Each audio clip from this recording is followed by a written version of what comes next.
அஸ்ஸலாமு அலைக்கும் வரஹ்மத்துல்லாஹி வபரகாத்துஹு. இன்ஷா அல்லாஹ் ஃபாத்திமா ரலியல்லாஹு அன்ஹா அவர்களுடைய வாழ்க்கையில் நடந்த ஒரு விஷயத்தை நம்ம தெரிஞ்சுக்குவோம். அதே மாதிரி நபி ஸல்லல்லாஹு அலைஹி வஸல்லம் அவங்க தன்னுடைய மகளான ஃபாத்திமா ரலியல்லாஹு அன்ஹா அவங்களுக்கு கற்றுத்தந்த தஸ்பீஹை பற்றியும் இன்ஷா அல்லாஹ் நம்ம தெரிஞ்சுக்குவோம். அலி ரலியல்லாஹு அன்ஹு அவங்க தன்னுடைய மாணவர்கள்கிட்ட சொல்கிறாங்க, நான் ஃபாத்திமா ரலியல்லாஹு அன்ஹா அவங்களுக்கும் நபி ஸல்லல்லாஹு அலைஹி வஸல்லம் அவங்களுக்கும் இடையில் நடந்த ஒரு சம்பவத்தை நான் அவங்களுக்கு சொல்லட்டுமான்னு கேட்டுட்டு சொல்ல ஆரம்பிக்கிறாங்க. என்னென்னா, அந்த காலத்துலலாம் மாவரைக்க திருக்கை தான் யூஸ் பண்ணுவாங்க. அந்த கையில் இப்படி திருக்கணும். ஃபாத்திமா ரலியல்லாஹு அன்ஹா அவங்க மாவு அரைக்கும் போது அந்த திருக்கையில் அரைக்கிறனால அந்த தழும்பு அவங்க கையில் விழுந்திருக்குமா. அதே மாதிரி அப்போல்லாம் அந்த தோலான பையில் தான் தண்ணியெல்லாம் எடுத்துகிட்டு வருவாங்க. அப்படி அவங்க சுமந்துட்டு வரும்போதே அந்த தோர் பையோட அந்த தழும்பு அவங்களுடைய தோள்பட்டையில் விழுந்திருக்குமா. அது மாதிரி வீட்டில் இருக்க எல்லா வேலைகளையுமே ஃபாத்திமா ரலியல்லாஹு அன்ஹா அவங்க செய்கிறனால அவங்களுடைய ஆடைகள் எப்போவுமே அழுக்காகவே இருக்குமா. இதை பார்த்துட்டே இருக்காங்க அலி ரலியல்லாஹு அன்ஹு அவங்க. நபி ஸல்லல்லாஹு அலைஹி வஸல்லம் அவங்களுக்கு சில அடிமை பெண்கள்லாம் கிடைக்கிறாங்க.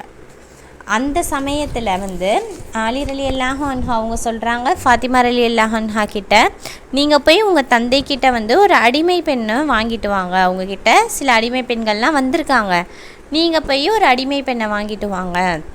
உங்களுக்கு அவங்க வேலை செஞ்சு கொடுப்பாங்க, உங்களுக்கு கொஞ்சம் கஷ்டம் இல்லாமல் இருக்கும் அப்படின்னு சொல்கிறாங்க.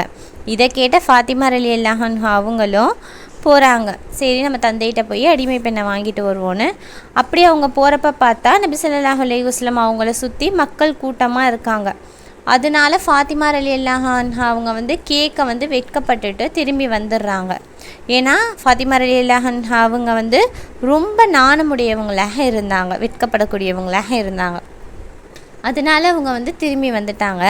மறுநாள் நபி ஸல்லல்லாஹு அலைஹி வஸல்லம் அவங்களே தன்னுடைய மகளுடைய வீட்டுக்கு போகிறாங்க. போயிட்டு ஃபாத்திமா ரலியல்லாஹு அன்ஹா அவங்கக்கிட்ட கேட்குறாங்க, நேற்று நீங்கள் என்ன வேலையாக என்ன நீங்கள் பார்க்க வந்தீங்க அப்படின்னு.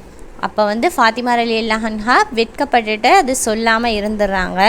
உடனே நபி ஸல்லல்லாஹு அலைஹி வஸல்லம் அவங்கக்கிட்ட அலி ரலியல்லாஹு அன்ஹு அவங்க சொல்கிறாங்க, யார் ரசூலல்லாஹ், ஃபாத்திமா இப்படி திருக்கையில் மாவரைக்கிறனால உங்கள் கையில் தழும்பாயிடுது, தண்ணி சுமந்துட்டு வரனால அந்த தோல் புஜத்தில் அந்த கயிறோட அடையாளம் விழுந்துருது, வீட்டோட வேலையெல்லாம் அவங்களே கஷ்டப்பட்டு செய்கிறாங்க, அதனால அவங்களுடைய ஆடைகள் எப்போவுமே அழுக்காகவே இருக்குது. அதனால தான் உங்ககிட்ட அடிமை பெண் வந்திருக்காங்கல்ல, அதில் ஒரு அடிமை பெண்ணை கேட்டு வாங்கிட்டு வர சொல்லி நான் அவங்கள அனுப்பி வச்சுருந்தேன் அப்படின்னு அலி ரலியல்லாஹு அன்ஹு அவங்க சொல்கிறாங்க. இன்னொரு அறிவிப்பில் என்ன வருதுன்னா, ஃபாத்திமா ரலியல்லாஹு அன்ஹா அவங்க வீட்டில் ஒரே ஒரு விரிப்பு தான் இருக்குமா. அந்த விரிப்பை தான் அவங்க என்ன பண்ணுவாங்களாம், இரவில் படுத்து தூங்குவாங்களாம். பகலில் அதில் தானியங்கள்லாம் போட்டு ஒட்டகத்துக்கு தீனி தருவாங்க அப்படின்னு சொன்னதாக இன்னொரு அறிவிப்புலையும் வருது. இதை கேட்டு நபி ஸல்லல்லாஹு அலைஹி வஸல்லம் அவங்க சொல்கிறாங்க ஃபாத்திமா ரலியல்லாஹு அன்ஹா அவங்கக்கிட்ட, ஃபாத்திமாவே நீங்கள் பொறுமையாக இருங்க.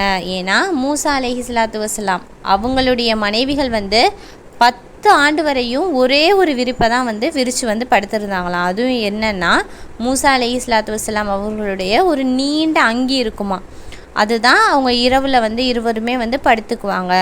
அதனால நீங்கள் எப்போவுமே அல்லாஹ்வுக்கு தன்னுடைய கடமையை செஞ்சுட்டு தக்வாவோடு இருங்க. எல்லா வீட்டு வேலைகளையும் நீங்கள் நிம்மதியோடு செஞ்சு வரணுன்னா நீங்கள் இரவில் தூங்க போகும்போது சுபஹானல்லாஹ் 33 தடவையும், அல்ஹம்துலில்லாஹ் 33 தடவையும், அல்லாஹு அக்பர் 33 தடவையும் நீங்கள் ஓதிக்கோங்க. இது எல்லா வேலைக்காரர்களை விட உங்களுக்கு சிறந்ததாக இருக்கும், எல்லா வேலைகளும் செய்கிறதுக்கு உங்களுக்கு லேசுவாக இருக்கும் அப்படின்னு சொன்னாங்களாம். இதை கேட்ட ஃபாத்திமா ரலியல்லாஹு அன்ஹா அவங்களும், இதை நான் அல்லாஹ்வுக்காகவும் அல்லாஹ்வுடைய தூதருக்காகவும் நான் ஏற்றுக்கொள்கிறேன், இதில் தான் என்னோடய சந்தோஷமும் இருக்குது அப்படின்னும் ஃபாத்திமா ரலியல்லாஹு அன்ஹா அவங்க சொன்னாங்க. இதுலேருந்து நம்ம தெரிஞ்சுக்க வேண்டியது என்னென்னா, ஈருலக நாயகர் தான் நம்ம நபிகள் நாயகம் ஸல்லல்லாஹு அலைஹி வஸல்லம் அவங்க தன்னுடைய மகளுக்கே அடிமை பெண்ணை கொடுக்கல, இந்த தஸ்பீகளை தான் சொல்லி கொடுத்துருக்காங்க. அப்போ இன்ஷா அல்லாஹ் நம்மளும் தக்வாவோட இந்த தஸ்பீகளை ஓதக்கூடியவங்களாக இருக்கணும். வீடுகளில் வேலை செய்கிற ஒவ்வொரு பெண்களுக்கும் அல்லாஹ் தஆலா அந்த வேலைகளுடைய சுமைகளை தெரியாமல் சுலபமாக்கி தருவான். இன்னொரு ஹதீஸில் இந்த தஸ்பீகளை ஒவ்வொரு ஃபர்லு தொழுகைக்கு அப்புறமும் ஓதிக்கொள்ளுங்க அப்படின்னு சொன்னதாகவும் இருக்குது. இன்ஷா அல்லாஹ் நம்ம நேரம் கிடைக்கும் பொழுது இந்த தஸ்பீகளை அதிகமாக ஓதக்கூடியவங்களாக இருப்போம். நம்மளை சுற்றியுள்ள பெண்மணிகளுக்கும் இந்த தஸ்பீகளை நம்ம சொல்லி தருவோம். இன்ஷா அல்லாஹ் நமக்கு வேலை பளு எப்பெல்லாம் அதிகமாக இருக்குன்னு நம்ம நினைக்கிறோமோ அப்போல்லாம் இந்த தஸ்பீகளை நம்ம அதிகமாக ஓதக்கூடியவங்களாக இருப்போம். வல்ல ரஹ்மான் நம்மளுடைய உடல் உள்ள ஆரோக்கியத்தை மேம்படுத்தி வைப்பானாக. ஆமீன்.